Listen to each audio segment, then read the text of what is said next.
ಮಾಜಿ ಪ್ರಧಾನಿ ದೇವೇಗೌಡರ ಪತ್ನಿ ಚೆನ್ನಮ್ಮ ಅವರ ಆರೋಗ್ಯ ಸ್ಥಿತಿ ಗಂಭೀರವಾಗಿದೆ.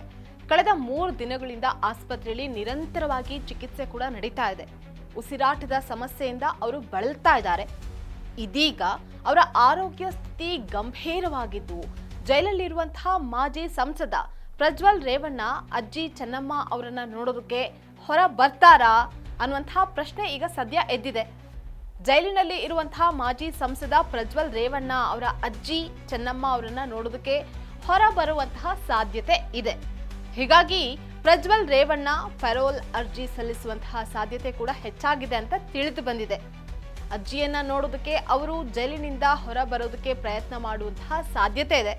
ಪೆರೋಲ್ ಅಂತ ಅಂದ್ರೆ ಜೈಲಿನಲ್ಲಿರುವಂತಹ ಆರೋಪಿ ಅಥವಾ ಶಿಕ್ಷೆಯನ್ನ ಅನುಭವಿಸ್ತಾ ಇರುವಂತಹವರು ಕೆಲವು ತುರ್ತು ಕಾರಣಗಳಿಂದ ತಾತ್ಕಾಲಿಕವಾಗಿ ಹೊರಬರುವಂತಹ ಅವಕಾಶ ಇರುತ್ತೆ.